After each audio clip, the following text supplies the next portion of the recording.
गुरुर्देवो महेश्वर गुरुर् साक्षात् परब्रह्म तस्मै श्री गुरुवे नमः।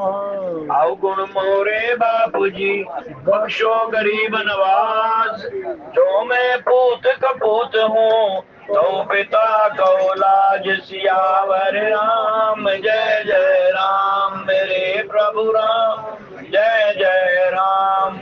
लेकर तेरा आसरा चला करनिय काज, आज सभा में राखियो सतगुरु मेरी लाज। सियावर राम जय जय राम, मेरे प्रभु राम जय जय राम।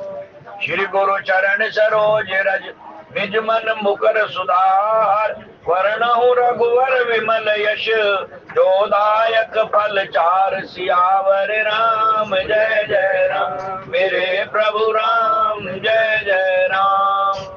बुद्धिहीन तनु जान के सिमरऊं पवन कुमार, बल बुद्धि विद्या देहु मोहे हरऊं कलेश विकार। सियावर राम जय जय राम, मेरे प्रभु राम जय जय राम। नहीं विद्या नहीं बाहुबल नहीं खर्चन को दाम, मोह से पतित अपंग की तुम पत राखो राम। सियावर राम जय जय राम, मेरे प्रभु राम जय जय राम। सत्संग सभा में पधारे हुए प्रभु प्रेमी सज्जनों, आज जैसा कि हम जानते हैं कि माँ दुर्गा के जो नवरात्र चैत्र मास के शुक्ल पक्ष के चल रहे थे, आज उसका 8वां दिन अष्टमी का कन्या पूजन का दिन होता है। कुछ लोग नवमी को भी पूजते हैं।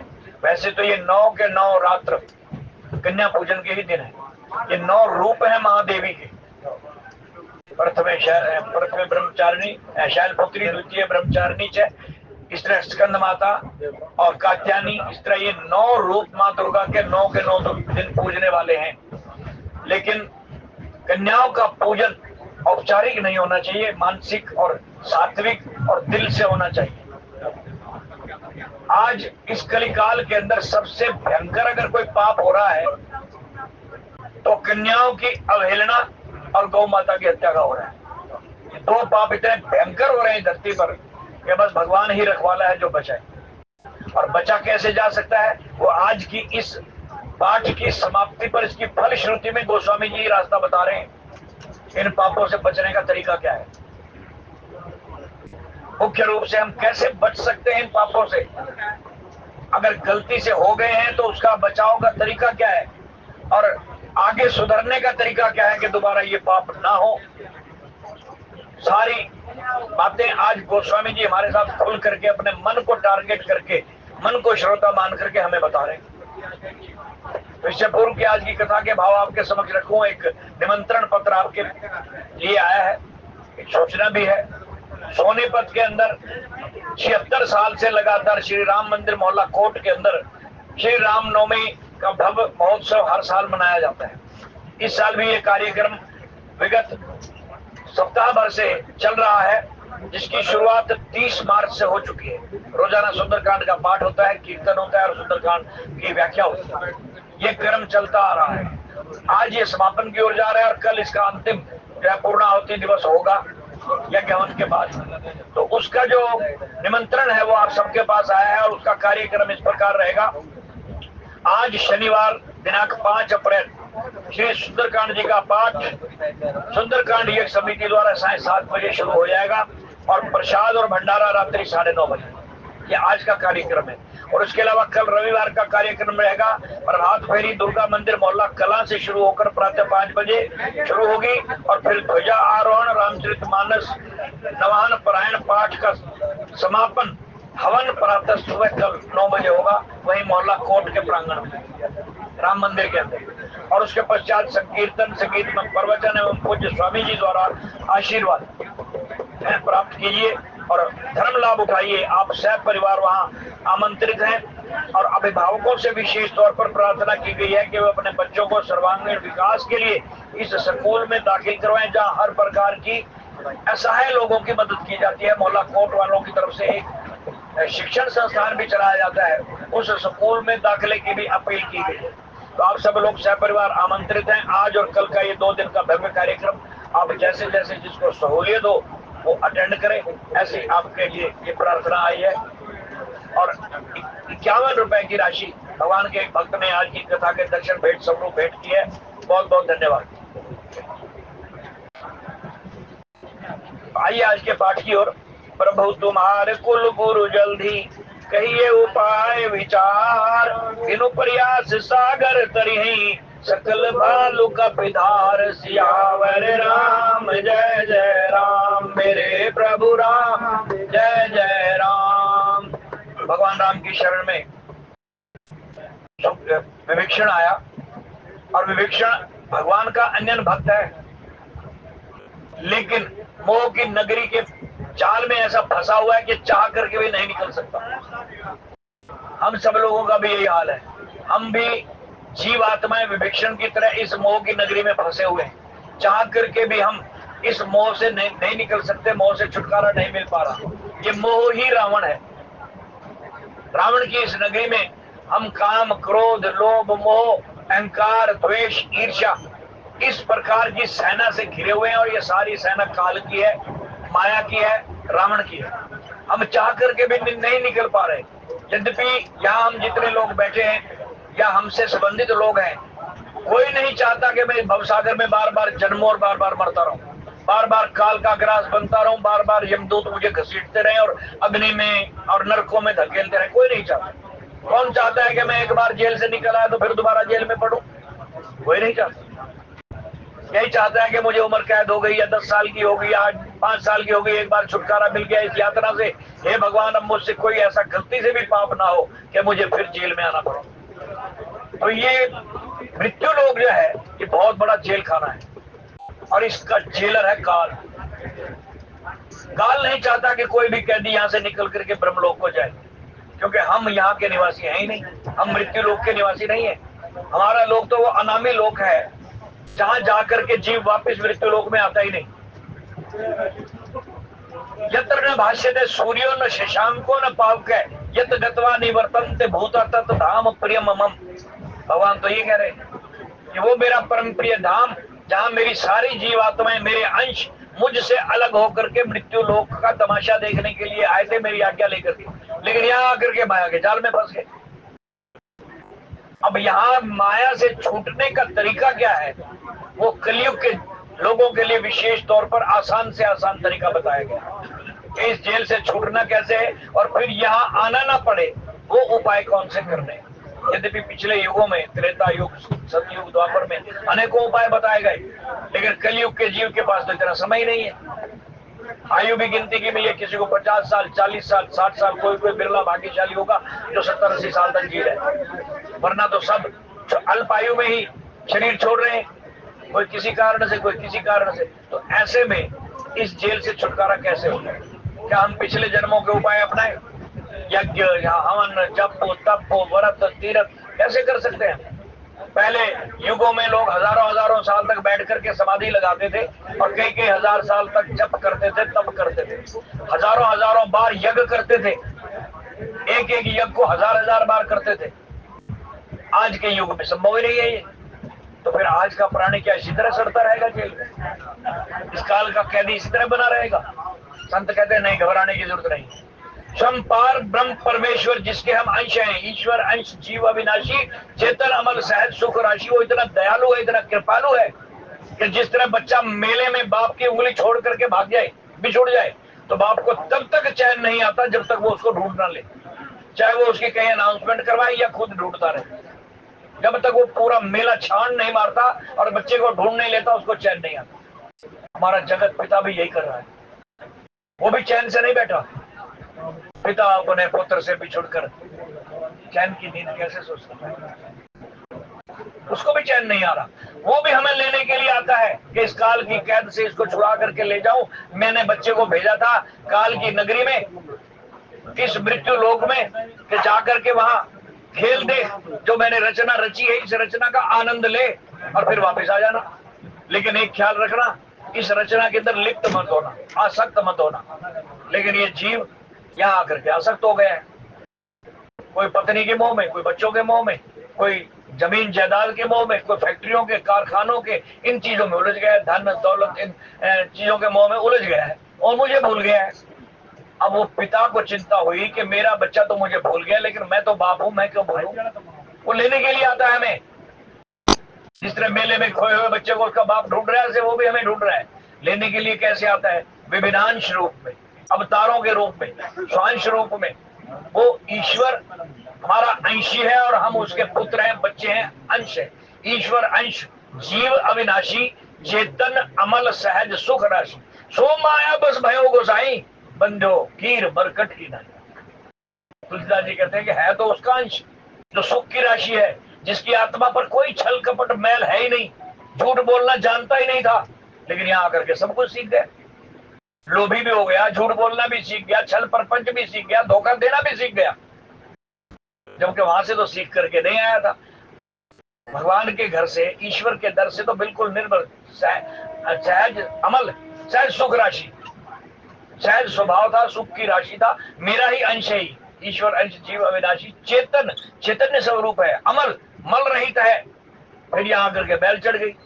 अब इस मैल को धोने के लिए उसने कलयुग के जीवों के लिए विशेष तौर पर साधन बताए। पिछले युगों को तो छोड़िए, उसमें तो उसने नाना प्रकार के अवतार लिए और अवतार लेकर के मनुष्य रूप धारण करके आया और पापियों का संहार करके धर्म की स्थापना की। लेकिन कलयुग के अंदर उसने जो अवतार लिए वो चमत्कारिक अवतार नहीं, बल्कि ज्ञान देने वाले, शिक्षा देने वाले और सबके लिए स्वांश है उसके अवतार। जितने भी अवतार हुए, 24 अवतार भगवान ने लिए पिछले युगों में। कृष्ण अवतार, परशुराम अवतार, बलराम अवतार, वराह अवतार, हैग्रीव अवतार, नरसिंह अवतार, कच्छप अवतार, मत्स्य अवतार, बुद्ध अवतार, कपिल अवतार, परशुराम अवतार, 24 अवतार लिए धर्म की स्थापना के लिए। लेकिन कलयुग में ना तो इतना समय और ना ही उसके अवतारों को कोई सोचने समझने वाला। तो ऐसे में भगवान ने सोचा कि इन जीवों को कैसे निकालूं, ये तो मेरे बच्चे बेचारे भोले भाले, इनकी पास तो इतनी आयु ही नहीं है। पिछले युगों में तो इनको बताया गया कि तप कर लो, जप कर लो, हवन कर लो, यज्ञ कर लो, ये कर लो, निकल जाओगे। लेकिन इस युग का बच्चा तो कर ही नहीं सकता। कुछ चंद लोग हैं जो वैदिक मंत्रों के ज्ञाता हैं, वैदिक मंत्र, एक एक मंत्र जिनको ज़बानी याद है, लेकिन वो भी सही ढंग से उच्चारण नहीं कर सकते। वो भी बोलते हुए, मंत्र बोलते हुए कहीं ना कहीं भूल कर जाते हैं, गलती कर जाते हैं, और एक भी मंत्र गलती से थोड़ा सा गलत बोला गया तो उसका फल सीधा मिलने की बजाय उल्टा मिल जाता है। जो अच्छा काम होना चाहिए वो बुरा हो जाता है। तो ऐसे में कलयुग के जीव इतने सारी संख्या में जो मनुष्य हैं, ये बेचारे संस्कृत के श्लोक कहां से, जो वेदों ने बोले कहां से याद करेंगे। कुछ लोगों ने अगर PhD कर भी ली, जो गुरुकुलों में जाकर के, उन्होंने इसका फायदा उठाना शुरू कर दिया। उन्होंने अपने धंधे बना लिए, बड़े बड़े वो खोल के बैठ गए आश्रम कि यहाँ आओ, हम तुम्हें ये देंगे, हम तुम्हें वो देंगे, और पता नहीं फिर उसके ऊपर कई प्रकार के बंधन लगा दिए। ये मंत्र यहाँ बोलना है, ये मंत्र वहां नहीं बोलना है, ये ऐसे वैसे पता नहीं क्या क्या उलझन में डाल दिया। तो गोस्वामी सरीखे संत कलयुग के अंदर भक्ति माल के, भगत माल के अंदर इनकी सब संतों की माला बनाई गई। 108 संतों भक्तों ने अवतार लिया और ये सारे के सारे भक्त भगवान के अवतार हैं। इन अवतारों को विभिन्नांश कहा जाता है। जहाँ राम, कृष्ण, परशुराम इत्यादि ये 24 अवतार हैं, वे स्वांश हैं ईश्वर के, स्वयं ईश्वर आया। लेकिन यहाँ विभिन्नांश है, भगवान के भेजे हुए वो दूत आए जिनको हम भक्त कहते हैं, और ये भक्त और कोई नहीं, साक्षात ईश्वर ही है। वहां उस काल में ईश्वर ने हथियार उठाए हैं, इस काल में किसी भी भक्त ने हथियार नहीं उठाए। गुरु नानक देव जी हो, तुलसीदास जी हो, नाभा जी हो, मीरा हो, रविदास हो, कबीर जी हो, जितने भी संत आए, इन्होंने अपने ऊपर तो कष्ट सहन कर लिए, जेलें भुगत ली, अपने ऊपर तत्ते तवे पर बैठ करके गरम गरम रेत डलवा ली। गुरु अर्जुन देव जी जैसे अपने बच्चों को शहीद करवा दिया, दीवारों में चुनवा दिया, अपने पिता को शहीद होने की प्रेरणा तक दे दी, लेकिन किसी के ऊपर हथियार नहीं मिला। मजबूरी में गुरु गोविंद सिंह जी ने 10वें जामे में आकर के नानक ने हथियार उठाया। वो भी कब?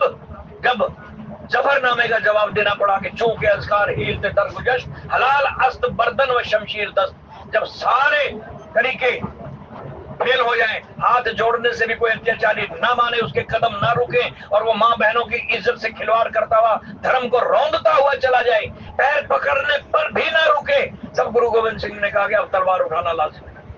मैं संत हूं, मैंने संत वाणी से तुझे समझाया, लेकिन संतों की बात जब नहीं सुनी गई तब चूंकि अजकार हीलते दर गुजश्त, अब क्या है, बोले हलाल अस्त बर्तन व शमशीर दस्त। शमशीर कहते हैं तलवार। अब जरूरी हो गई, बात से नहीं माना तो फिर हथियार उठाना पड़ेगा। तो ये भक्तों ने यही काम किया, इसलिए संतों ने इन भक्तों की तुलना ही नहीं बल्कि इनका परिचय दिया भगवान के रूप। भक्ति भगत भगवंत गुरु नाम चार वप हुए। ये एक ही तत्व के चार नाम हैं। कौन कौन से? भगत, भक्ति, भगवान और गुरु। ये एक ही तत्व के चार पर्यायवाची नाम हैं। जैसे पानी के कई नाम पर्यायवाची हैं, जल है, वारी है, तोय है, नीर है, वाटर है, वगैरह वगैरह। ऐसे उस एक परम तत्व के ये चार नाम हैं। नाम चार वपु एक, तत्व एक ही है। गुरु भी वही है, भक्त भी वही है, लेकिन यहाँ आकर के हमें अपने मधुर वचनों से प्रेरणा देता है। जाकर के शरीर छोड़ करके चला भी जाता है तो वाणी लिख करके छोड़ जाता है कि आने वाली पीढ़ियां इसको पढ़ सके और लाभ उठा सके। जितने भी श्री गुरु ग्रंथ साहिब जी महाराज हैं, या भक्तमाल है, या अन्य ग्रंथ है, या रामचरितमानस है, ये उनकी लिखी हुई वाणियां यूं ही नहीं है, ये रब्बी वाणियां है, ईश्वरीय वाणी है। और इस रामचरितमानस का जिसका पाठ आप रोज करते हो, इसके ऊपर तो भगवान शंकर ने मोहर लगाई है, सत्यम शिवम सुंदरम।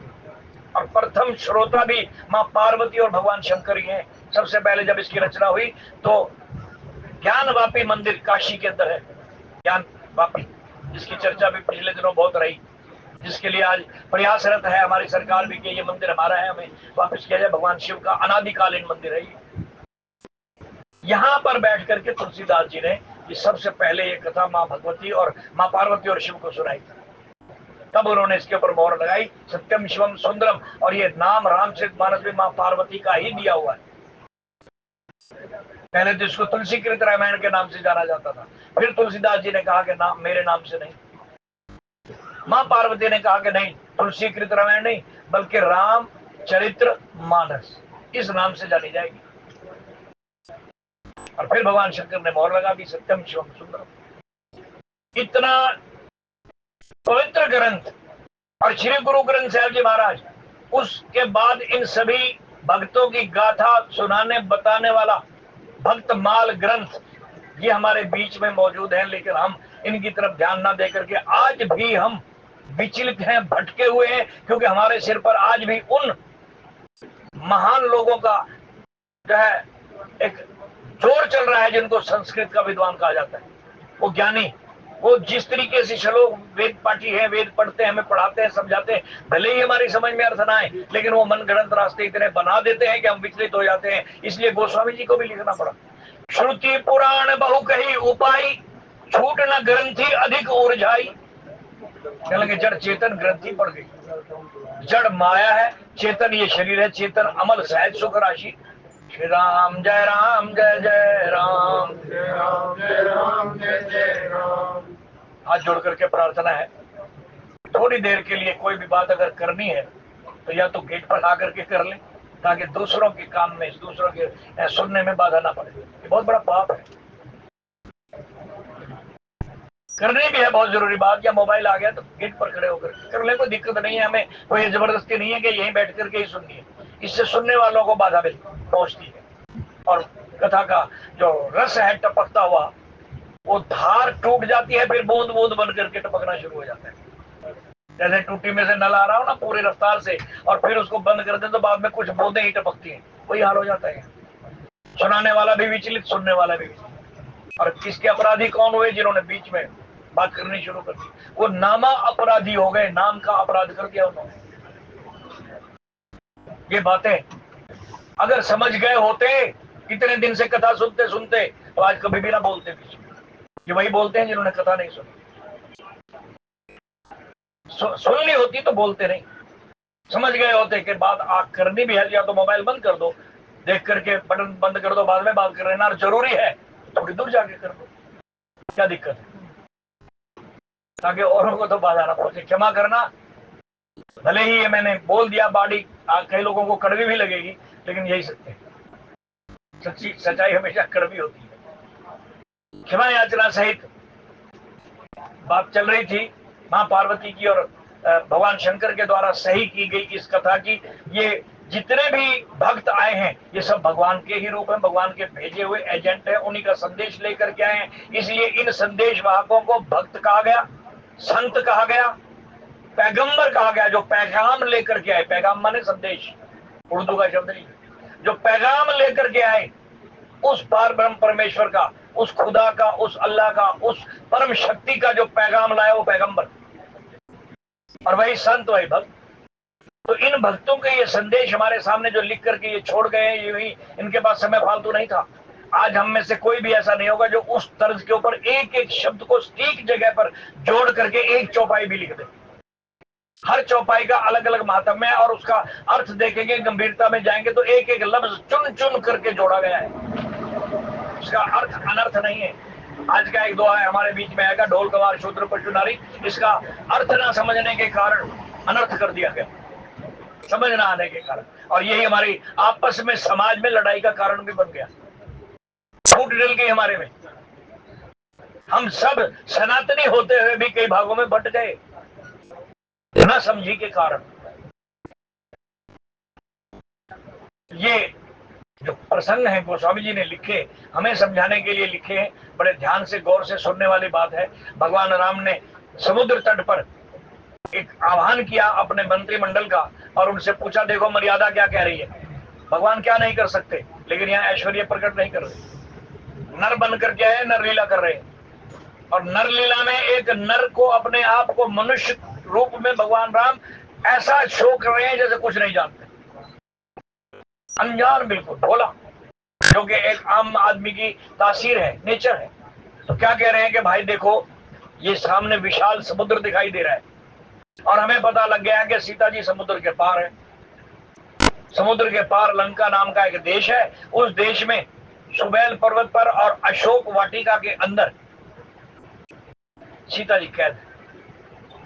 हमें सीता को छुड़ा करके लाना है, लेकिन वहां तक जाने के लिए समुद्र को तो पार करना ही पड़ेगा। अब ये 100 योजन चौड़ा समुद्र है, हर वानर इसको पार नहीं कर सकता। कुछ हैं गिनती के हनुमान जैसे जो छलांग लगा करके पहुंच जाएंगे, लेकिन कुछ ऐसे हैं जो इतनी लंबी छलांग नहीं लगा सकते, बीच में अटक जाएंगे। जैसे कि अंगद ने, जामवंत ने समुद्र के किनारे पहले ही कह दिया था, नल नील ने भी कह दिया था। किसी ने कहा हम जा सकते हैं, वापस नहीं आ सकते। किसी ने कहा इतनी लंबी छलांग नहीं लगा सकते। तो राम ने कहा फिर इस समुद्र को पार कैसे किया जाए, सब लोग तो असमर्थ हैं और पुल यहाँ है नहीं, फिर कैसे? ऐसा कोई तरीका अपनाओ कि हमारी मर्यादा की रक्षा हो जाए। हमारा अवतार, हमारा आना धर्म की रक्षा के लिए हुआ है, और अगर हम अपनी शक्ति का प्रयोग करके इसको सुखा दें, भगवान राम के पास ताकत है, एक ही अग्निबाण पूरे समुद्र को सुखा सकता है। और अग्निबाण को भी छोड़ो, सिर्फ संकल्प मात्र से समुद्र रास्ता छोड़ सकता है, संकल्प मात्र से। ये सृष्टि भगवान के संकल्प का ही तो परिणाम है। मन में सोचा सृष्टि हो जा, ईशावश इदम सर्वम यत् किंचित जगत्याम जगत, वेद कह रहा है। ये सारा संसार अभी अभी प्रकट हो जाए, हो गया। जब इच्छा हुई तो ये सारा संसार जो प्रकट मैंने किया था वो वापस मुझ में समा जाए, समा गया। इतनी देर में ये संसार प्रकट होता है और इतनी देर में लीन हो जाता है। ये कई कल्पों की लीला, कई कल्पों तक ये लीला चलती रहती है, और जब इच्छा होती है तो उसको वापस समेट लेता है। अपन खेल आप कर पेख है, जब सिमटावे नानक एक है। गुरु नानक देव है, गुरु कहे लगे उसका खेल है भाई। जिस तरह नदी के किनारे या समुद्र के किनारे रेत के घरौंदे बना करके बच्चे खेलते हैं, सारा दिन खेलते रहते हैं, बनाते हैं, तोड़ते, बनाते तोड़ते, लेकिन जब शाम होने को आती है तो जितने घरौंदे वो मिट्टी के घर बना रखे होते हैं सबको लात मार के चल देते। सारा दिन खेले चले गए, यही वो कर रहा है भाई, ये उसका खेल है। सृष्टि को एक पल पल में करोड़ों ब्रह्मांडों की रचना होती है और करोड़ों ब्रह्मांड लय होते हैं। उत्तरकांड के अंदर विस्तार से सुन लेना कि काकभुशुंडी जी ने खुद जाकर के अपनी आंखों से ये लीला देखी है कि कितने ब्रह्मांड है, एक एक रोम में अनेकों को ब्रह्मांड है। और उन्होंने कह भी दिया, तो कहता कागज की लेखी, मैं कहता आंखन की देखी।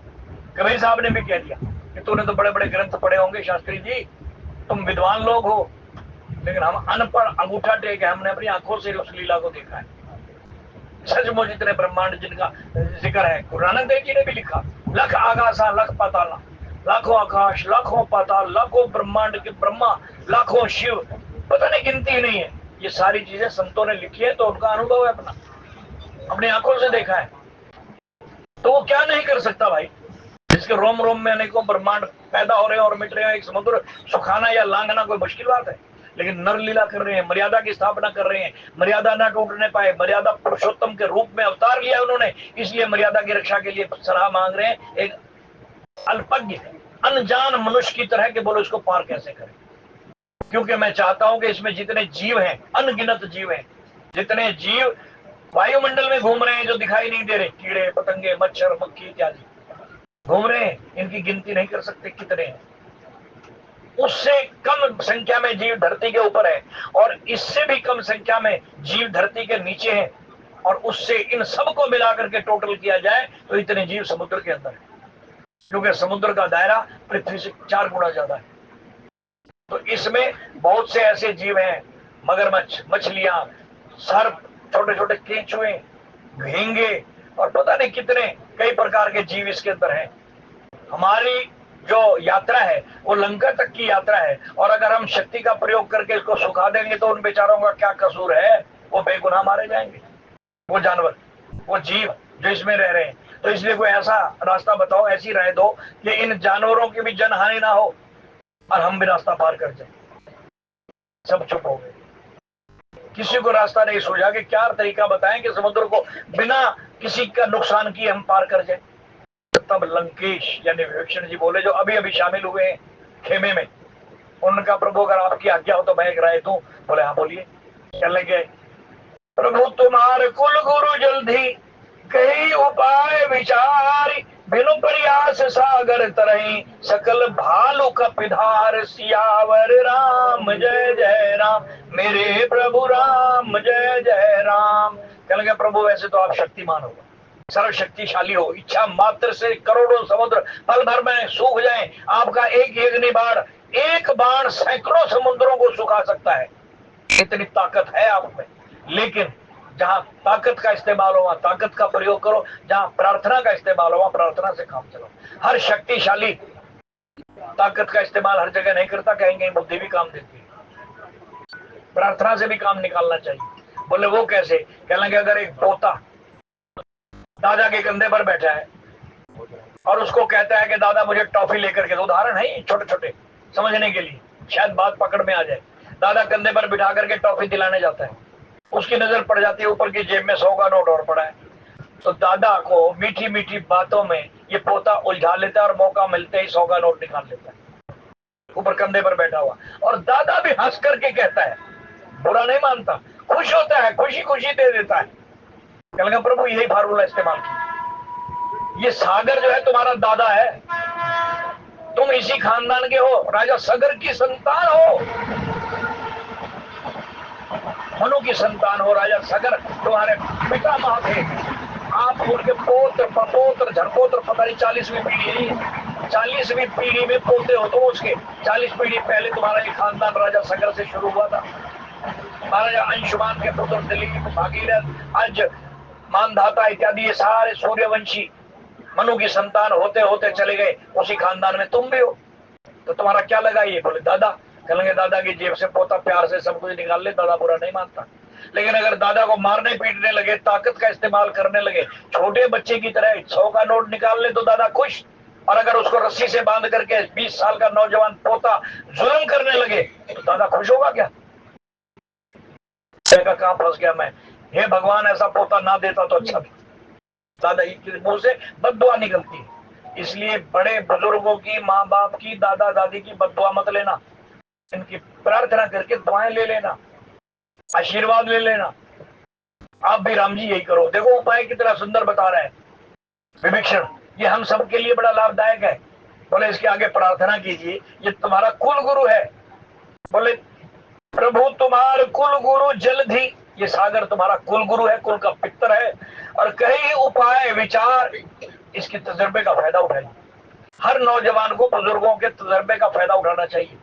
बुजुर्ग यद्यपि शारीरिक रूप से कमजोर हैं, नहीं कुछ कर सकते, उनको हमारी सेवा की जरूरत है, उनकी सेवा कीजिए, लेकिन उनका एक्सपीरियंस लीजिए, उनका तजुर्बा लीजिए। हर बहू को सास का तजुर्बा लेना चाहिए कि हे सासू माँ, बता हमारे कुल की रीति क्या है। हर कुल की अलग अलग रीति होती है, हर कुल की अलग अलग कुल देवी होती है, तो कुल की रीत सबकी अलग अलग होती है। तो बहुओं को शर्माना नहीं चाहिए, उनका तजर्बा ले और अपने कुल की रीति को आगे बढ़ाएं।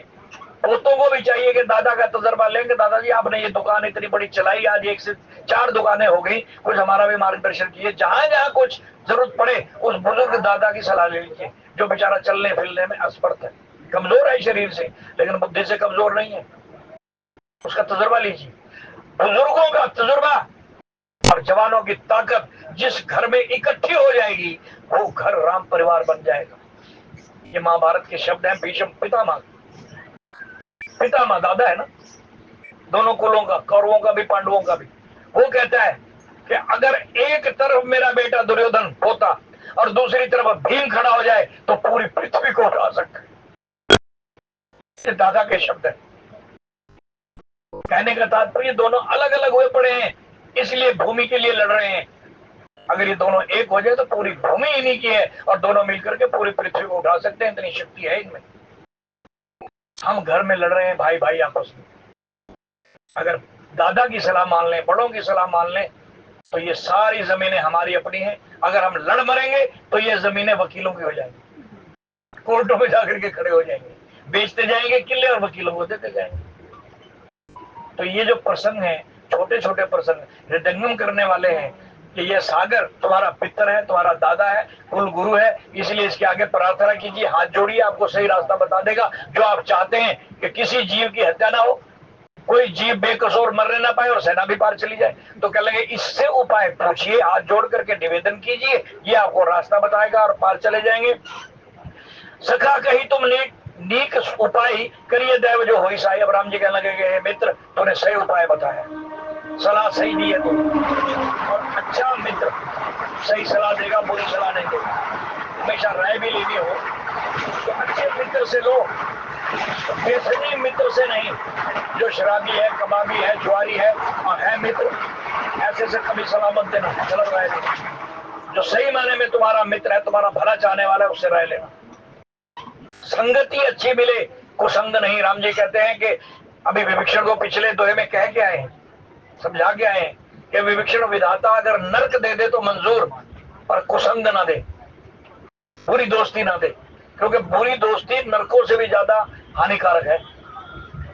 तो इसलिए ऐसे मित्र से सलाह लेनी चाहिए। और राम जी कह रहे हैं हे मित्र तूने सलाह बहुत अच्छी दी है, अब मैं वही करूंगा जो तू कह रहा है। आगे प्रभु की इच्छा, प्रयास तो मैं यही करूंगा, आगे मालिक की मौज, जो इच्छा होगी फल तो उसे देना है। तो ये क्या करके भगवान राम मंत्र नहीं है लक्ष्मण मन भावा राम वचन सुनिए। तो जैसे ही ये राय राम जी ने मान ली, लक्ष्मण जी क्रोधित हो गए, मन ही मन। राम जी ने क्यों मानी? कहने एक तो विभीषण अभी अभी हमारे टीम में शामिल हुआ है, अगर इसकी बात को इग्नोर कर दिया, ना माना गया, तो इसके मन में अभी से हीन भावना आ जाएगी। ये मित्र अंदर से चिढ़ जाएगा कि देखो मेरी बात नहीं मान रहे, क्योंकि मैं दुश्मन का भाई हूं ना, इसलिए रावण का भाई हूं, इसलिए इसके मन में हीन भावना आ जाएगी। दूसरी बात, ये सलाह है भी ठीक कि कोई काम बिना खून खराबे के हो जाए, कोई समस्या हल हो जाए, तो जरूरी नहीं कि युद्ध नीति अपनाई जाए, ये खून खराबा किया जाए। प्रेम प्यार से कोई झगड़ा सुलझता है, मियाँ बीवी का हो, पारिवारिक झगड़ा हो, व्यापारिक झगड़ा हो, या देश का झगड़ा हो, बातों से सुलझ जाए तो बहुत अच्छा है। युद्ध तो आखिरी विकल्प है, लड़ाई तो आखिरी विकल्प है, तो इसलिए इसकी बात मानूंगा। लेकिन लक्ष्मण जी युवा शक्ति हैं, वो इतने उतावले हैं कि वो सीता जी की रिहाई जल्दी से जल्दी चाहते हैं, तो इसलिए उनको ये सलाह अच्छी नहीं लगी।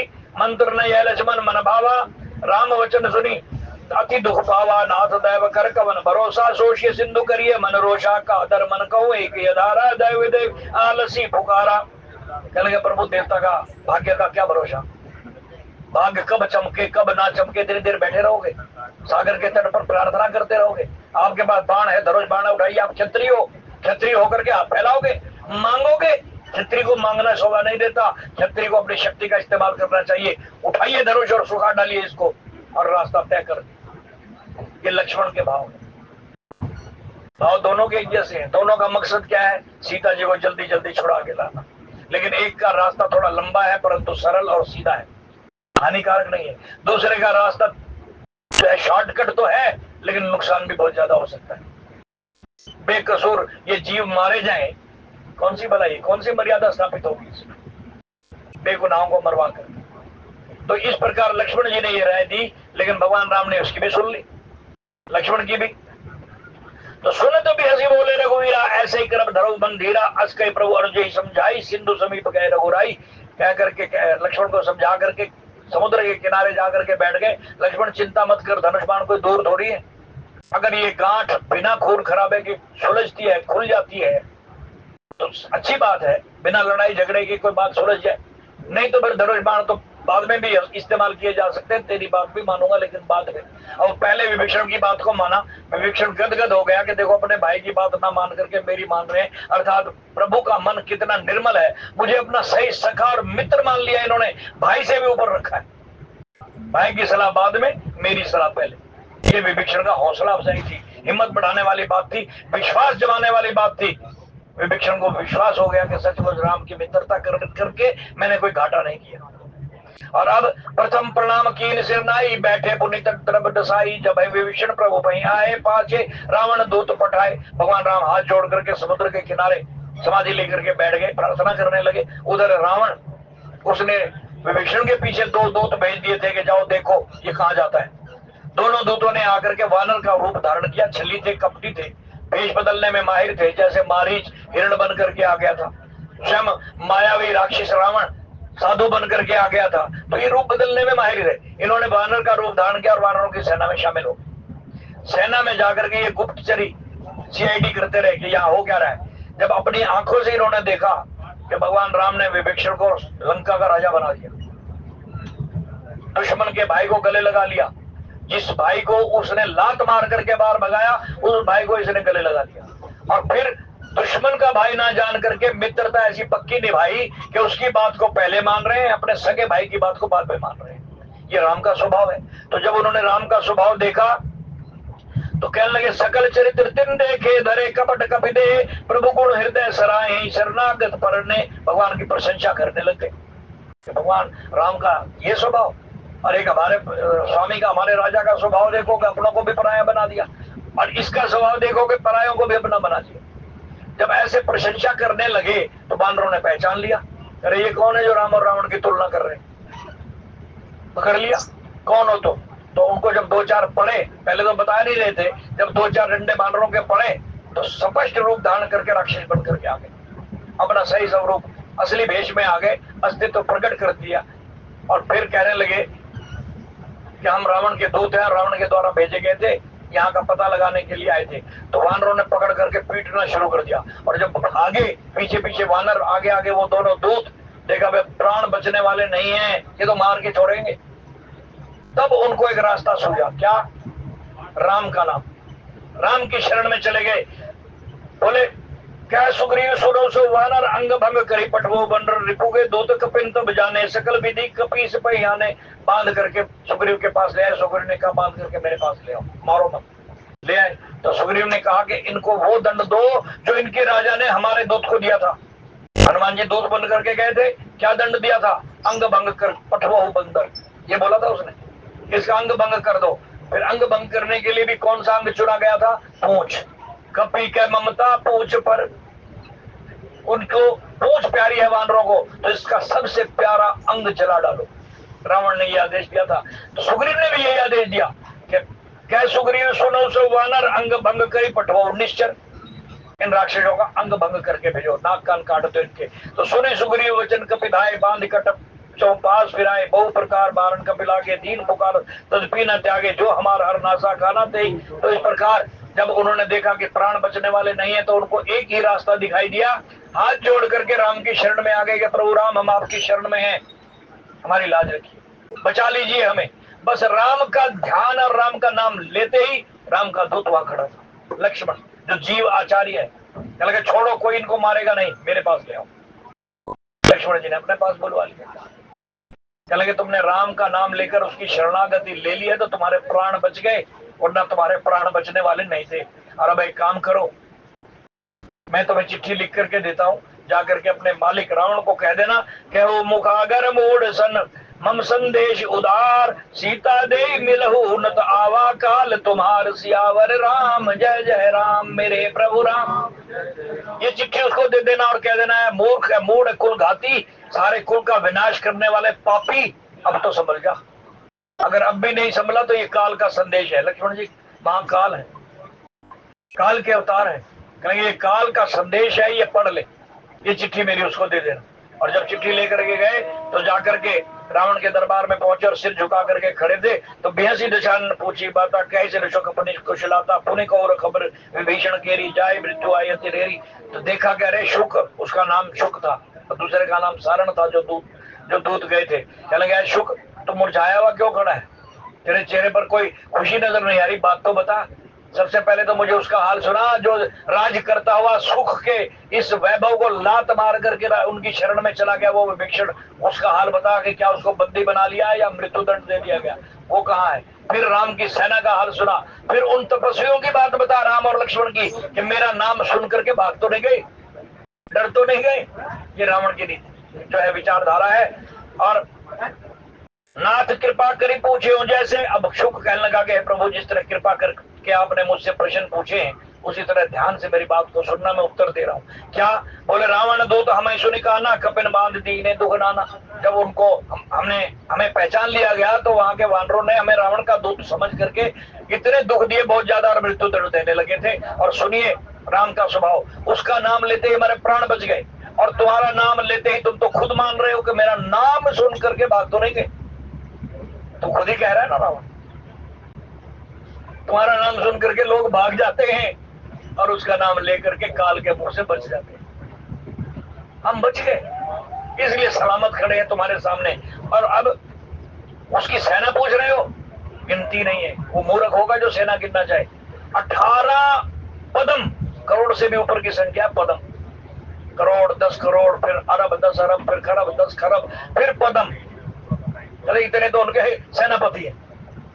अब सेना लगा लो कितनी होगी, एक एक युद्धपति के नीचे, एक एक सेनापति के नीचे 25 आदमियों की टोली होती है। इतनी तो सेना है वानरों की और भालुओं की, कहां तक गिनती पूछ रहे हो। फिर भी हम कुछ एक के नाम बता रहे हैं, जिसका नाम तूने नहीं सुना वो मुख्य मुखियाओं के नाम बता रहे हैं। और जिसका डर तुझे अभी सोने नहीं दे रहा, रात को भी हड़बड़ा के उठ के बैठ जाता है, वो आ गया वानर जिसने लंका जलाई थी। वो तो कहीं दिखाई नहीं दिया, कहीं दिखाई नहीं दिया, उसकी तो कहीं गिनती नहीं है वीरों में। वो तो उनका एक डाकिया है, इधर से उधर संदेश देता रहता है बस, और कुछ। जिसका डर तुझे रात को नहीं सोने दे रहा, उसकी कोई गिनती नहीं। और जो गिनती में आने वाले शूरवीर हैं उनमें से कोई ऐसा नहीं जो तुझे मृत्यु दंड ना दे सके। कौन कौन से हैं? बोले द्वेंद्र, महेंद्र, नील, नल, अंगद, गद, विकटास, दधिमुख, केहरी, डिशट, सट, जामवंत, बलराज। ये नाम गिनवा दिए कुछ मुख्य मुखियाओं के। कहेंगे ये सब कपि सब सुग्रीव समाना, इन सब खोटिन नहीं खो दाना। ये सब के सब शूरवीर जिनके नाम बताए सब सुग्रीव के बराबर बलशाली है। सुग्रीव का बल तो महाराज आप देख चुके हो, उसने आपको एक बार नहीं कई बार पीटा है।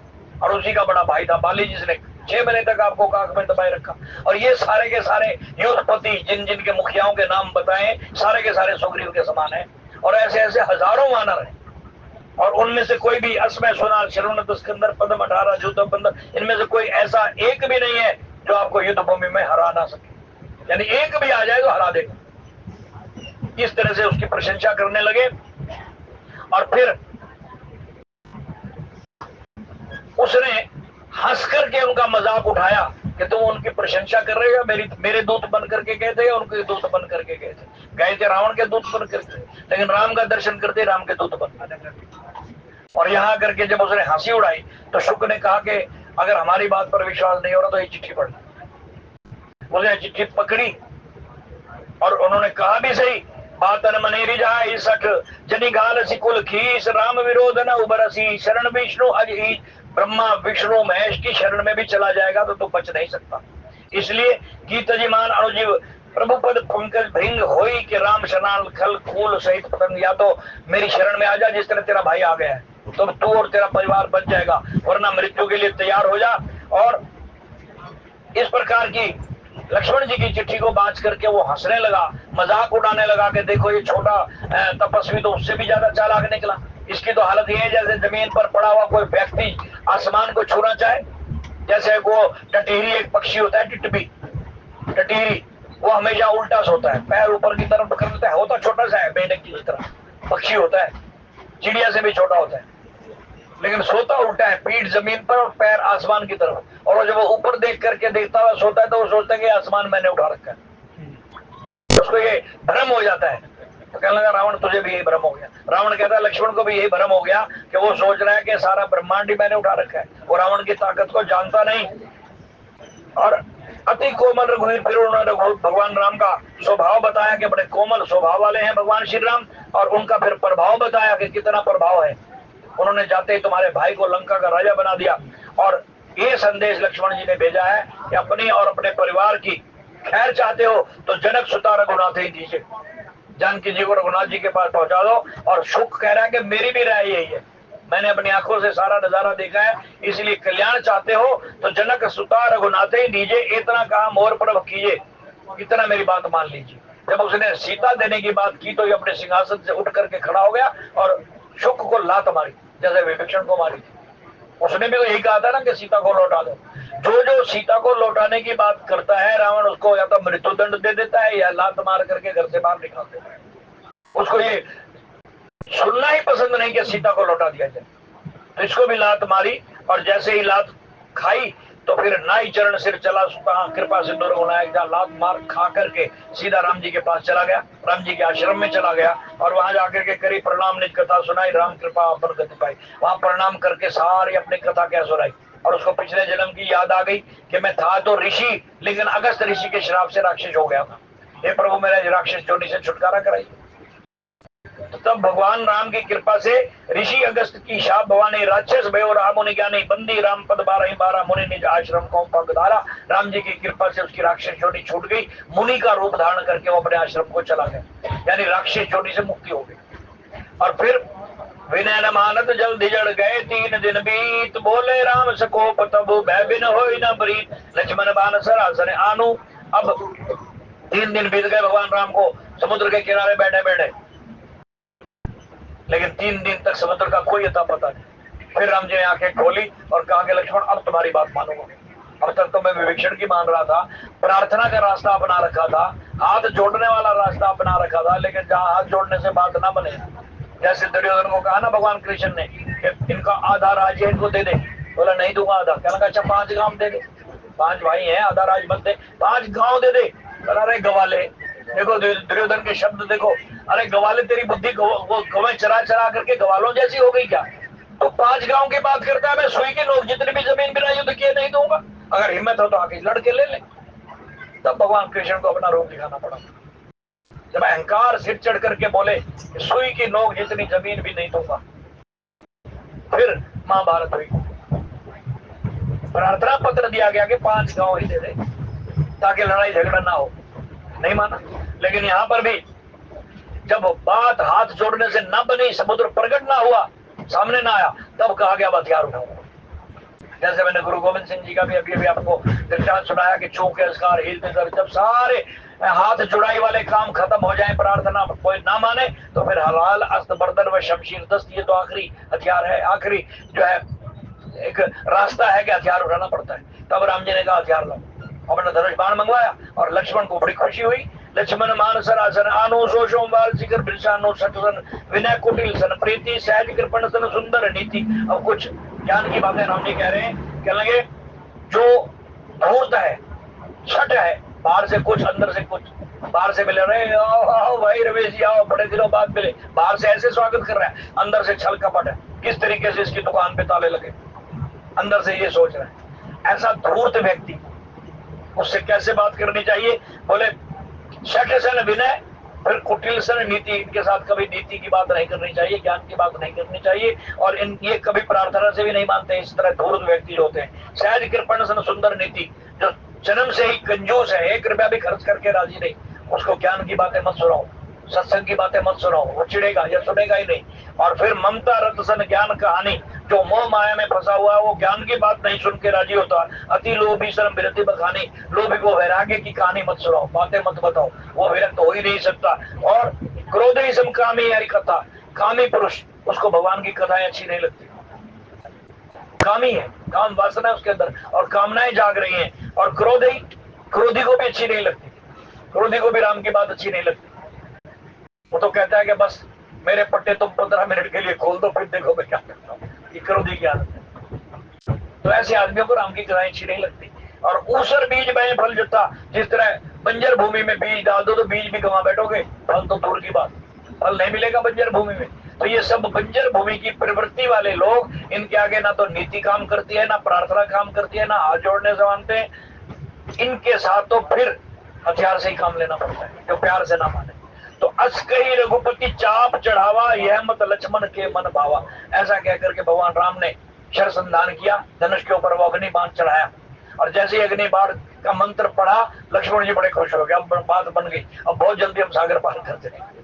लक्ष्मण जी बड़े खुश हुए, बोले जैसे ही अग्नि बाण संधान किया तो उठी उर्ग जस गण अकुलाने, जरत जंतु जल निधि जब जाने। जैसे अग्नि बाण का मंत्र पढ़ा गया तो समुद्र के अंदर अग्नि जैसी लहरें, गर्म पानी, तपता हुआ पानी खौलने लगा। जैसे अंगीठी पर पानी रख दो तो खौलने लगता है चाय वाला पानी, ऐसे समुद्र के अंदर भी खौलने लगा उस अग्निबाण की तपन से। और सारे जीव व्याकुल हो गए, अंदर जितने भी जीव थे, मछलियां थी, मगरमच्छ थे, केंचुए थे, बहुत जितने हजारों लाखों की संख्या में जीव थे, तड़पने लगे। तब कनक धार भरी मणिगण नाना, समुद्र देवता ने सोचा कि अब विनाश हो गया, अब बचना मुश्किल है। तब उसने ब्राह्मण का रूप धारण किया, वो भी बूढ़ा, बूढ़े ब्राह्मण का रूप धारण करके अपने घर की भेंट उठाई। समुद्र के पास क्या भेंट होती है? हीरे, मोती, ये समुद्र से निकलते हैं। माणिक, मोती, ये सब समुद्र के अंदर होते हैं। खनिज पहाड़ों से भी मिलते हैं, समुद्र से भी मिलते हैं। तो सोने का थाल लेकर के, ये माणिक मोती भर करके, भेंट लेकर के बूढ़े ब्राह्मण का रूप धारण करके राम जी के सामने प्रकट हो गए। क्यों? जानते हैं कि तो मर्यादा पुरुषोत्तम श्री राम बूढ़े पर हाथ नहीं उठाते, दूसरा ब्राह्मण पर हाथ नहीं उठाते। ये रूप धारण करके आया, फिर भेंट लेकर के शरण में आ गया। और फिर कनकधार भरी मणि गण नाना, विप्र रूप आयो तजी माना। अहंकार छोड़ करके ब्राह्मण का रूप धारण करके आया, और काटे पई कदरी फरई, जान को सींच विनय न मान खगेश सुन, डांटे पई नव नीच। काक भसुंडी जी गरुड़ जी को कथा सुना रहे हैं, कहते हैं ये सच्चाई है कि जो नीच प्रवृत्ति का व्यक्ति होता है, बिना डांट डपट के सुधरने वाला नहीं, प्यार की भाषा नहीं समझता। और जैसे केले का स्वभाव है, जितना मर्जी खाद पानी देते रहो फल नहीं आएगा जब तक उसको काटोगे नहीं। केले की कलम काटोगे तभी वो फल देगा, बिना काटे फल देने वाला नहीं। गुलाब की कलम काटोगे तो फूल आएंगे। तो ये कुछ दुष्ट प्रवृत्ति के लोग होते हैं जो बिना डांट डपट के और बिना सख्ती के मानते नहीं, प्यार की भाषा नहीं समझते। आज भी है, पहले भी थे। इनके लिए सख्ती करनी पड़ती है। और विनय न मान खगेश सुन, डांटे पई उन्हों नीच, नीच प्रवृत्ति वाला डांट के बगैर सुधरता नहीं। समय सिंधु गई पद प्रभु केरे छो नाथ। फिर ब्राह्मण रूपधारी सागर ने भगवान राम के चरण पकड़ लिए और क्या लगा, प्रभु मुझे माफी दे दो, क्षमा कर दो, मुझसे भूल हो गई, मैंने आपको 3 दिन इंतजार करवाया, क्योंकि मेरा भी कसूर नहीं है, मेरी क्या गलती।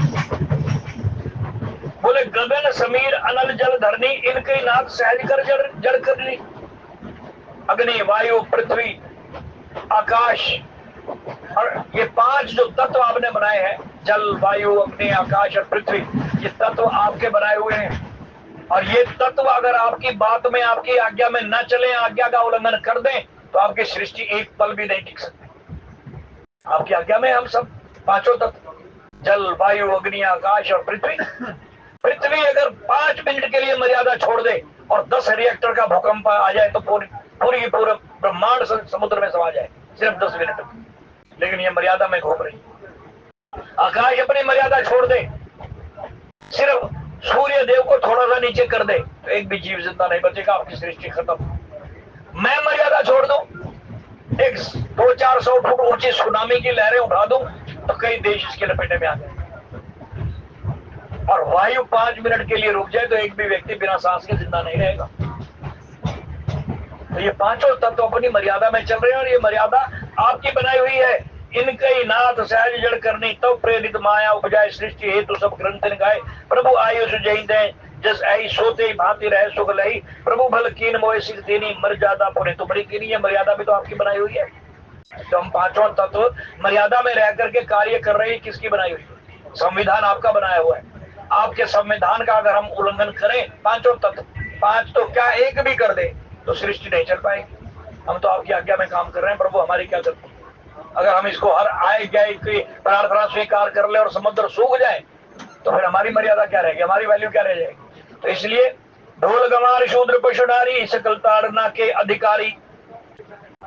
अब ये जो चौपाई है ना, ये बड़ी सार गर्भित चौपाई है, इसका गहरा अर्थ है और समझना चाहिए कि बोले जिस तरह लालेत पंचवर्षाणी षोडशे तो प्राप्त मित्रम सम समाचरित, ये चाणक्य वाक्य है, चाणक्य नीति है कि 5 साल तक बच्चे से लाड प्यार करो, 6 साल से 11 साल तक उसके ऊपर थोड़ी ताड़ना रखो, ध्यान रखो।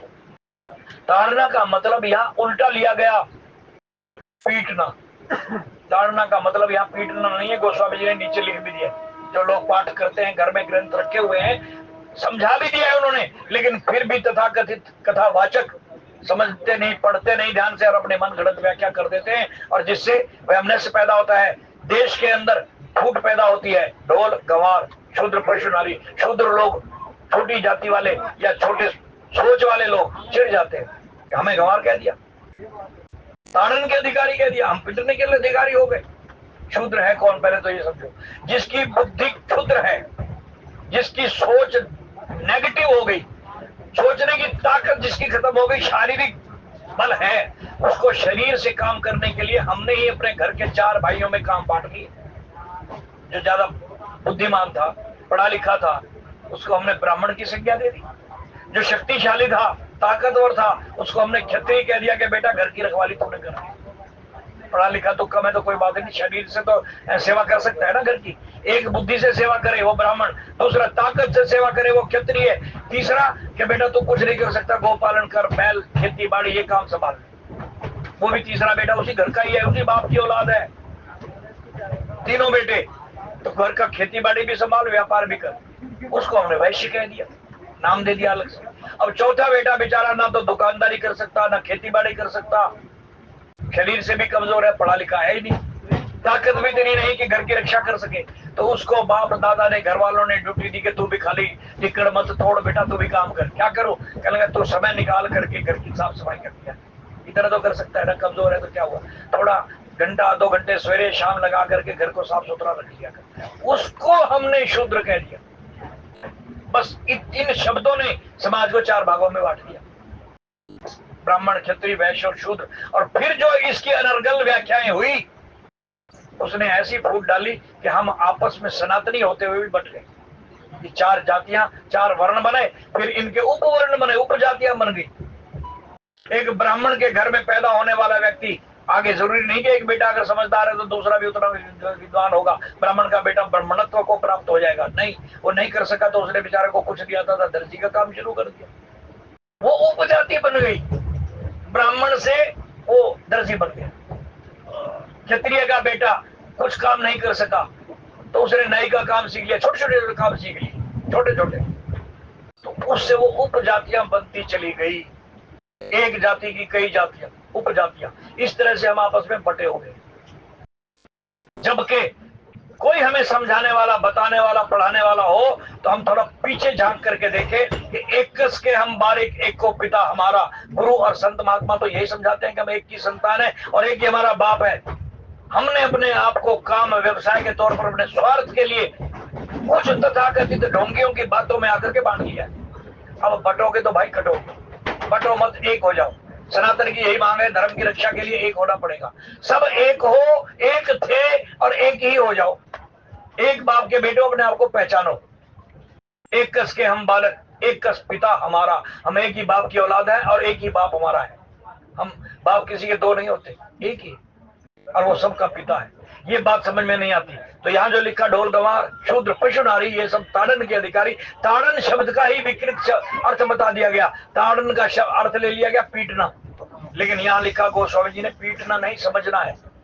जैसे आप लोग तो कमेंट्री तो सुनते रहते, तो मैं एक लौकिक उदाहरण दूं आपको, बात पकड़ में आ जाए। एक कमेंटेटर बोलता है कि तेंदुलकर ने अपना बल्ला संभाला, फिर मौका ताड़ा, सुने ना आपने ये शब्द, मौका ताड़ा और फिर बल्ला घुमा करके 12 बाउंड्री के बाहर गेंद चली गई। मौका ताड़ा का मतलब ये नहीं कि मौके को पीटा, बल्कि समझा, गेंद को समझा कि किस तरफ आ रही है, फिर बल्ला घुमाया। हमें भी समझने की जरूरत है, ये ताड़ना शब्द समझने के लिए प्रयोग किया गया है। अगर समझ करके हम चलेंगे तो पीटना अर्थ नहीं है इसका ढोल गवार शूद्र पशु नारी नारी जाति को भड़का दिया गया कि नारी के लिए शब्द लिख दिया गया तो नारी जाति ने आंदोलन शुरू कर दिया कि हमें पीटने का अधिकारी बता दिया गया। इस तरीके से इस जो है चौपाई का बहुत ही अनर्गल विस्तार हुआ है और जो हमारे आपस में फूट का कारण बना हुआ है। समय थोड़ा है, नहीं तो मैं इस पर और भी थोड़ा लंबा चौड़ा 10-12 मिनट और बोलता, लेकिन समय इजाजत नहीं दे रहा, आरती का समय हो गया है। तो मैं इसकी फलश्रुति बता दूं, और फलश्रुति ये है कि इस प्रकार भगवान राम की स्तुति करके जो है समुद्र देवता तो अपने घर को चले गए, और उधर गोस्वामी जी इसकी फलश्रुति आखिरी दोहे में बता रहे हैं, सकल सुमंगल दायक रघुनायक गुणगान सादर सुनई तीर्थ नहीं भव सिंधु बिना जरियान। जो इसको इस पूरे प्रसंग को सुंदरकांड को सादर मान सम्मान देकर के सुनेगा, उसको कुछ और जप तप व्रत नियम बाहर के कर्म कांड करने की भी जरूरत नहीं, सिर्फ नाम जब से प्रभु का आसरा लेकर के जिस तरह शुक और सारण की जान बच गई, ऐसे इस काल से बच करके निकल जाओगे, भव सागर को तर जाओगे। तो ये इसकी फलश्रुति है। और अपने मन को समझाते हुए कह रहे हैं, सुख भवन संचय समन दमन विषाद रघुपति गुणगाना। भगवान राम के ये गुणगान सभी प्रकार के संशयों को संदेहों को मिटाने वाले हैं अगर कोई ध्यान से सुने। इसलिए तजी सकल आस भरोस, सब बाहर के कर्म कांडों की आशा और भरोसा छोड़कर गावई सुनई संतत सठ मना। जो संत लोग निरंतर इसका गायन करेंगे, पढ़ेंगे और सुनेंगे, ऐ मेरे मूर्ख मन, वे ही भवसागर से पार उतर जाएंगे। लंबी चौड़ी व्याख्या करने का समय नहीं है, नहीं तो इस पर तो बहुत कुछ बोला जा सकता है और कई घंटे बोला जा सकता है। और इन्हीं शब्दों के साथ वाणी को यह विश्राम, त्रुटि के लिए क्षमा। बोलिए राजा राम।